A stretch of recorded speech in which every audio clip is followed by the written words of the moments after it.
কাল সকাল সকাল ঠাকুর আনতে পোটো গ্রামে যাব। আমরা নৌকো করে যাব। হ্যাঁ, কি মজা নৌকো করে। কতদিন শুধু ভেবেছি নৌকো করে বেড়াতে যাব। গোপাল দাদু, আমাদের কিন্তু নিয়ে যেতে হবে। চল পাঁচিলের ধারে গিয়ে চুপটি করে গোপাল কি বলছে সেটা শুনি। এখানে বসে বসেই ছক করে ফেলবো।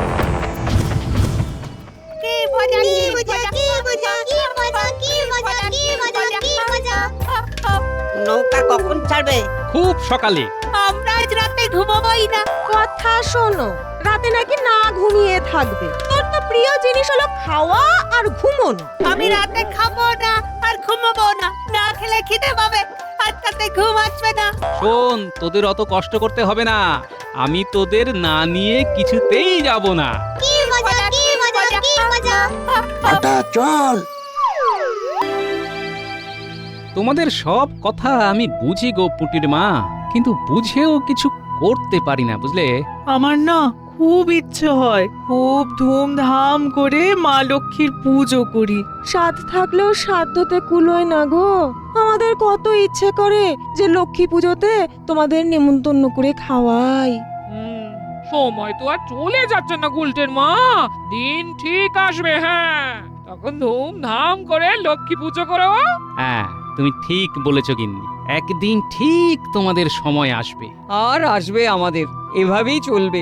গোপাল দাদু, কিছু একটা ব্যবস্থা করো না, যাতে করে আমরাও বেশ ধুমধাম করে পুজো করতে পারি। হ্যাঁ, গোপাল দাদু ইচ্ছে করলেই পারবে। মহারাজ গোপাল দাদুকে খুব ভালোবাসে। দেখছি, রানীমাকে গিয়ে বলবো। রানীমা কখনো আমাকে ফেরাননি, বুঝলি?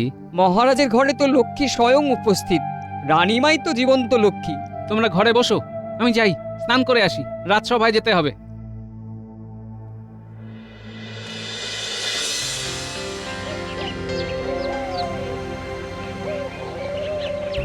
মহারাজ, কাল বিজয়া গেছে, হাতে আর মাত্র 4টি দিন। হ্যাঁ গোপাল, আর 4 দিন বাদেই তো কোজাগরী লক্ষ্মী পুজো। অন্য বছরের মতো এবছরেও খুব ধুমধাম করে লক্ষ্মী পুজো হবে। জানি মহারাজ, রাজবাড়ির পুজো জাঁকজমক করেই হয়, কিন্তু মহারাজ, গ্রামের প্রজারা যখন জাঁকজমক করে পুজো করতে পারবে তখনই বুঝবেন আমাদের রাজ্য স্বয়ং সম্পূর্ণ। তার মানে তুমি কি বলছো? আমাদের রাজ্য এখনো স্বয়ং সম্পূর্ণ হয়নি? মন্ত্রীমশাই, আপনি পুরো কথাটা শুনুন, তারপর মন্তব্য করুন। হ্যাঁ হ্যাঁ গোপাল, বলো বলো বলো। মহারাজ, গ্রামের কিছু মানুষের ইচ্ছে একটু ভালো করে লক্ষ্মী পুজো করবে, কিন্তু তাদের সেই সামর্থ্য নেই মহারাজ। তাদের নুন আনতেই পান্তা ফুরিয়ে যাচ্ছে, তো মায়ের পুজো করবে কি করে? ওই জন্যই বললাম মহারাজ, আমাদের রাজ্য এখনো স্বয়ং সম্পূর্ণ হয়নি। বুঝেছি তুমি কি বলতে চাও। এই কথাটা তুমি তোমার রানীমার কাছে বলো। একটা উপায় হলেও হতে পারে। যথা আজ্ঞা মহারাজ। যাও যাও, তুমি এখনই যাও। ঠিক আছে মহারাজ, আমি তাহলে রানীমার কাছ থেকে একটু ঘুরে আসি।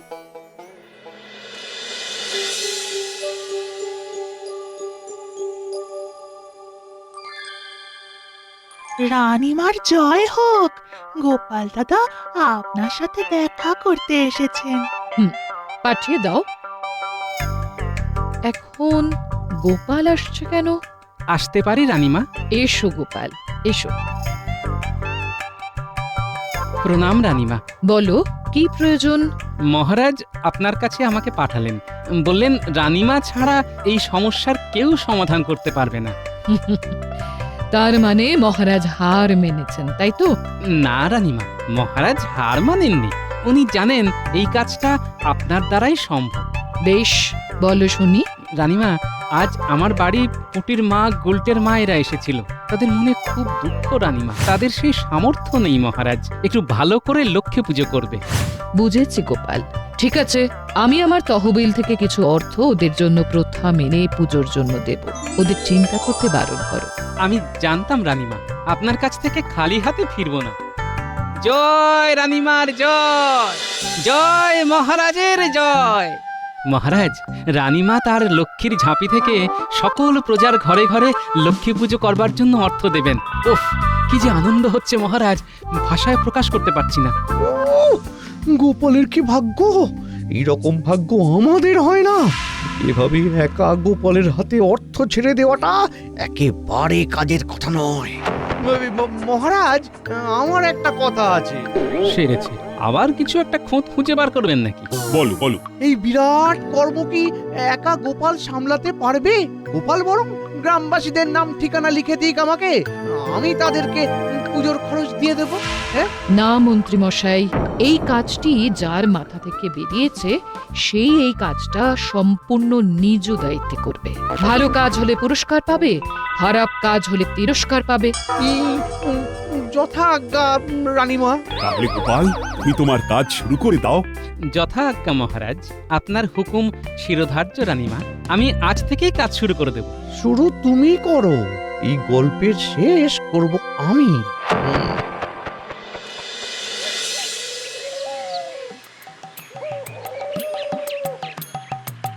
একটা দারুণ খবর আছে গিন্নি। তাই নাকি? কি খবর গো?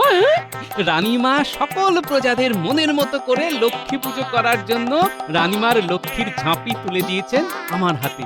নে পুটি গুলটে নেপলা, যা যা তোদের বাড়িতে খবর দে। বাহ, এ তো খুব ভালো খবর। আমাদের খুব আনন্দ হচ্ছে। বাড়িতে পুজো, সারা রাত জাগবো। বাড়িতে ভোগ হবে, খিচুড়ি হবে। আর আর আর কি কি হবে সেটা ঠিক করে না। নিশ্চয়ই লুচি, আলুরদম, ভোলা কাকার দোকানের মালপোয়া।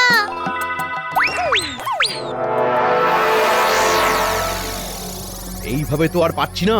বহুদিন ধরে বহু চেষ্টা তো করছি, কিন্তু কিছুতেই গোপালকে হারাতে পারছি না। রানীমা কথাটা বললেন? বললেন, সবার সামনেই বললেন। কি করা যায় বলুন তো মন্ত্রী মশাই? এমন কিছু একটা ভাব, বুঝলি, এমন কিছু একটা ভাব যাতে গোপাল গ্রামের মানুষের কাছে ছোট হয়, রানীমার বিশ্বাসে যেন একটু চিড় খায়। একটু ভাবতে দিন। ভাবার সময় বেশি দিতে পারবো না। কাল বিজয়া গেছে, আজ একাদশী, মাঝে আর মাত্র 3টে দিন, বুঝলি? যা করতে হবে এর মধ্যেই করতে হবে। কাল থেকে আমরা গোপালের ঘরের পাশে ঘুরঘুর ঘুরঘুর করব। ওখান থেকে কিছু একটা বুদ্ধি মাথায় এসে যাবে। দেখিস, তোদের ভরসাতেই রয়েছি, বুঝলি? আমাকে আশাহত করিস না। কাল কেন, আরে আজ সন্ধ্যে থেকেই লেগে পড় কাজে। ঠিক আছে, তাই হবে। চল ঘটা, আমরাও বের হই। বটা, ডান হাতটা না খুব চুল করছে, কি করা যায় বলতো? দিচ্ছি মলম দিচ্ছি। এই নে, আপাতত হাত খরচের জন্য রাখ। তোরা আমার জন্য করবি, আর আমি তোদের জন্য করব না? ধন্যবাদ। আমার যা ভাবার ভাবা হয়ে গেছে। চল মন্ত্রীমশাইয়ের বাড়ি যাই, ওখানেই সব জানতে পারবি। বেশ বেশ বেশ, তাহলে চল। দেখাচ্ছি, মজা দেখাচ্ছি। এই কার মজা দেখাবে বলে ঠিক করছো গো? গোপালে লে, অনেকবার বেড়েছে গোপালে। তুমি মজা দেখাবে? ও তো অনেক দিন ধরে দেখাচ্ছ গো। এবার মোক্ষম মজা। থাক, সারা জীবন ধরে গোপাল তোমাকে মজা দেখিয়ে গেল, আর তুমি মুখ নেড়ো না। ও মন্ত্রীমশাই, একটু বাইরে আসুন, কথা আছে। নাও, তোমার পরামর্শদাতা এসে গেছে গো। আমি ঘুমোতে যাচ্ছি। ও মন্ত্রী মশাই, মন্ত্রী মশাই, বাইরে আসুন, কথা আছে। বল। মক্ষম ভাবনা। কাল সকালে গ্রামের লোক দল বেঁধে প্রতিমা আনতে যাবে। ঘটনাটা ঘটবে তারপরে। তারপরে মানে? কি মন্ত্রীমশাই, কেমন বুঝলেন? অনবদ্য, অসামান্য, অকল্পনীয়, অভাবনীয়। আমি খুব খুশি হয়েছি রে। এতদিনে মনে হচ্ছে গোপালকে মজা দেখাতে পারবো। খুব ভালো ঘুম হবে আজ। আজ তাহলে আসি, কাল সকালে দেখা হবে। ঠিক আছে।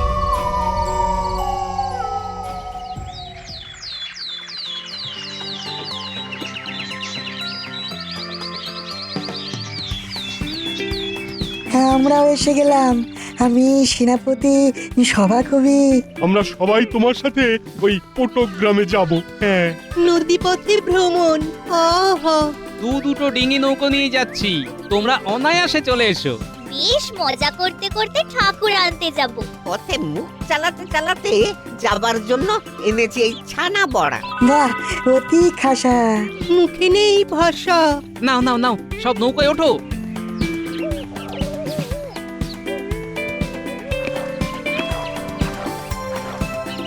মাঝি, নৌকো ছাড়ো।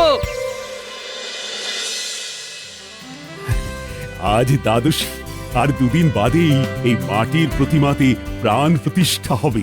আচ্ছা, আজ গোপাল প্রতিমা আনতে পটুগ্রামে গেছে? হ্যাঁ গো রানী, সাথে সাথে বিজ্ঞানী, সভাকবি আর সেনাপতি গেছে। বাহ, এতক্ষণে নিশ্চয়ই ওরা রাস্তায়। গ্রামের মানুষ ঘরে ঘরে লক্ষ্মী পুজো করতে পারছে, এটা দেখেই আমার ভীষণ আনন্দ হচ্ছে। আমাদের পুজোর পরে আমি সবার ঘরে যাব, ওরা খুশি হবে। ঠিক আছে রানী, যেও।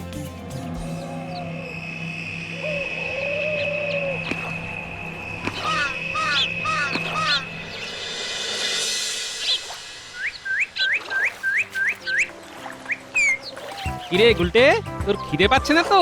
না না, এই তো ভোলা কাকা আমাদের ছানা বড়া দিল। এই ভোলা, এই গুলটেকে তুমি আবার ঘন্টা খানেক পরে ছানা বড়া দিও, কারণ এর ঘন্টায় ঘন্টায় খিদে পায়, বুঝলে?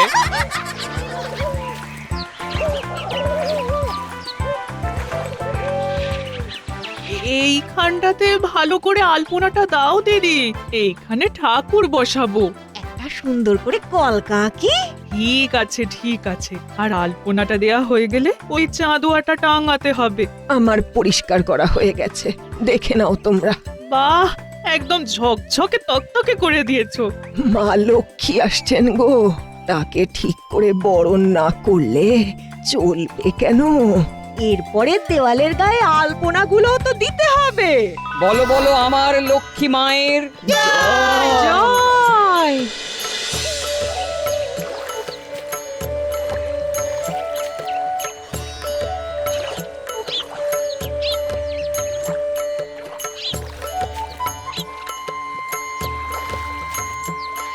তাহলে ভালোই ভালোই সব কিছু মিটে গেল, সবার ঘরে এখন মা লক্ষ্মী আসবে। এ সবই তোমার জন্য হলো গোপাল দাদা।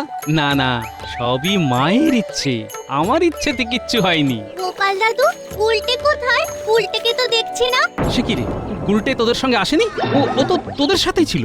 ও একটা কুলপি কিনলো, তারপর খেতে খেতে আসছিল। তারপর তো আর জানি না। সে কি রে, ও কি ওখানে পড়ে আছে?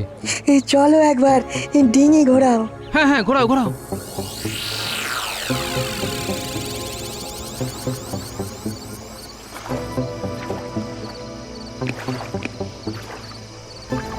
গুলটে, গুলটে, গুলটে, সাড়া দে বাবা। ও গুলটে, গুলটে, গুলটে। আচ্ছা ভাই, এখানে এখানে একটা বাচ্চা ছেলেকে দেখেছেন? কই না তো, এখানে কোনো বাচ্চা ছেলে তো আসেনি। সর্বনাশ, এবার কি হবে? ওর মাকে গিয়ে আমি কি জবাব দেবো? গোপাল, গোপাল একটু ঠান্ডা মাথায় ভাবো, আমাদের তো দুটো নৌকা এসেছে, হতে পারে গুলটি ওই নৌকাতে উঠেছে। হ্যাঁ হ্যাঁ হ্যাঁ, হতে পারে হতে পারে। গোপাল দাদা, চলো চলো, আমার মনে হচ্ছে উল্টে ওই নৌকাতেই আছে। বলছো? তাহলে চলো।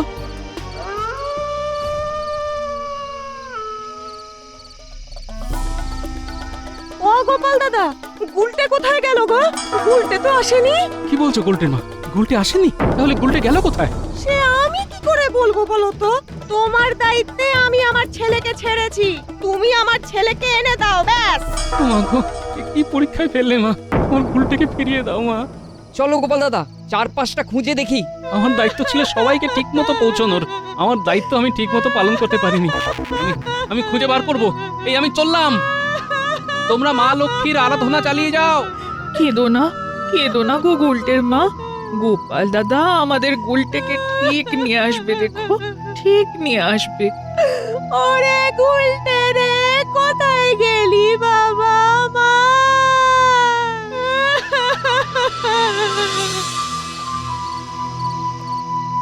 না না, গুলটে তো হারিয়ে যাবার ছেলে নয়, খুব চালাক চতুর ছেলে। তাহলে কি কেউ ওকে ধরে নিয়ে গেল? কিন্তু ওকে ধরে কার কি লাভ হবে? এখন ওকে খুঁজতে কোথায় যাব? এ কি বটা ঘটানা এত রাতে থলে হাতে কোথায় যাচ্ছে? লুকিয়ে পড়ি। একে তো আমার বদনাম সমস্ত কৃষ্ণনগরে ছড়িয়ে গেছে। একটাও নৌকো নেই, যাবো কি করে? আচ্ছা বিয়াদব বাচ্চা, এই রাতে ওর এখন খাসির মাংস খাওয়ার ইচ্ছা হয়েছে। এর মধ্যে তুই এইরকম একটা পরিকল্পনা দিলি, এ তো আমরা ফতুর হয়ে যাব।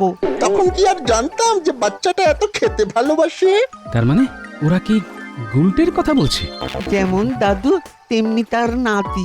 দাদুও খায় আর নাতিও খায়, খেয়ে খেয়ে ভুড়ি বাগায়। বুঝতে পেরেছি। হ্যাঁ, ওরা দুজন গুলটের কথাই বলছে। ওই তো একটা নৌকা আসছে, মাঝি ওপারে যাব।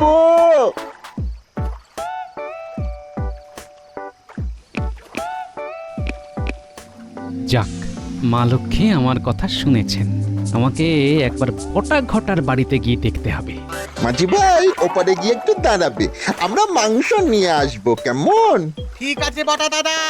এবার আমার গন্তব্য বটা ঘটার বাড়ি।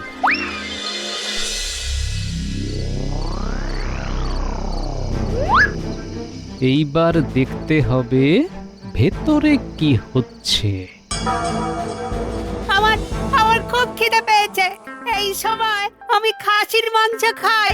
ওরে ওরে একটু থাম, ওরা মাংস আনতে গেছে। তাহলে আমি এখন কি খাবো? কি খাবি বল? হ্যাঁ, ডাবের জল খাবো। শোন শোন শোন, রাতের বেলা ডাবের জল খায় না। আমি এক কাজ করছি, হ্যাঁ, তোকে চিনির জল করে দিই। হ্যাঁ, চিনির জল কি ডাবের জলের মতো? আমি চিনির জল খাবো না, আমি ডাবের জলই খাবো। ওরে ও কি ঝক মারিতে পড়লাম।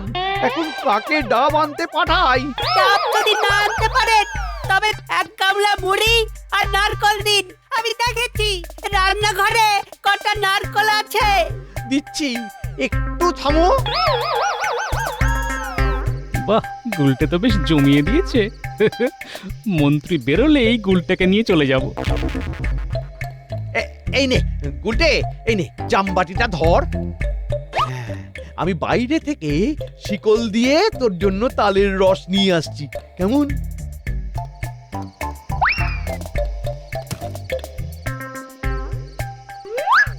কি মন্ত্রী মশাই, আজকাল ছেলে ধরা ব্যবসায় হাত দিয়েছেন নাকি? হ্যাঁ, তুই? হ্যাঁ আমি।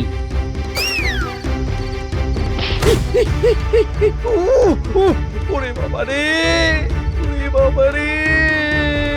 চলুন এবার আপনার বিচার হবে। আপনি আমার পেছনে লাগতে গিয়ে একটা বাচ্চা ছেলেকে বন্দি করে রেখেছেন। ছি ছি ছি ছি।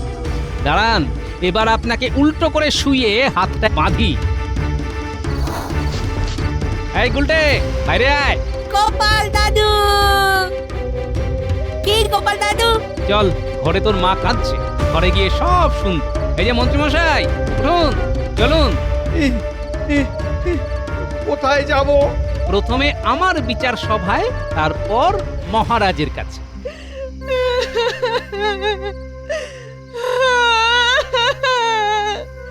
আমার ছেলেটা কোথায় গেল?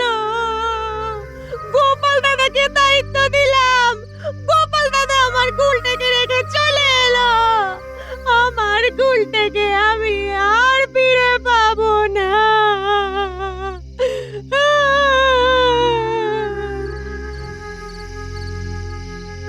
আরে তোমার গুলটে তোমার কাছেই আছে। এই তো গোপাল, গুলটেকে কোথায় পেলে?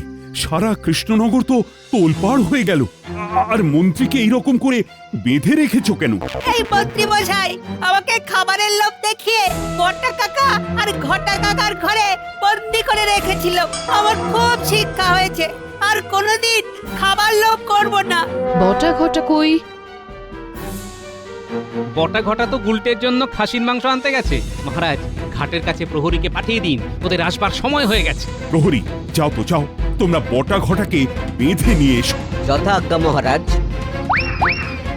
ছি ছি ছি মন্ত্রী, শেষে কিনা গোপালকে ছোট করবার জন্য একটা বাচ্চা ছেলেকে খাওয়ার লোভ দেখিয়ে বন্দি করলে।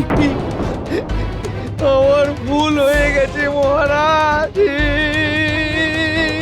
দাও দাও নাক্ষর দাও, নাক দিতে দিতে কারাগার পর্যন্ত চলো। তোমার এই চোখা নাক আমি ভোঁতা করে ছাড়ব। দাও দাও।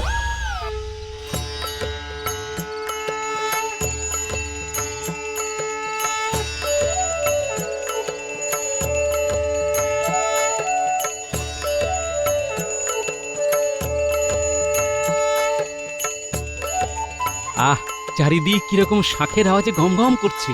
গ্রামবাসীরা মায়ের পুজো করতে পেরে আজ খুব খুশি। গোপাল, আজ আমার এত ভালো লাগছে কি বলবো। দূর মন্ত্রী মশাই, আপনার দ্বারা একটা কাজও ঠিক মতো হলো না। একটা বাচ্চাকে সামলাতে পারলেন না। দুও মন্ত্রী মশাই দুও। পূজা সমাপ্ত হলো, এবারে ভোগ নিবেদন। মহারাজ চলুন, এবার সামান্য ভোগ গ্রহণ করবেন। চলো গোপাল চলো। জয় জয় মা লক্ষ্মীর জয়। জয় মা লক্ষ্মীর জয়। জয়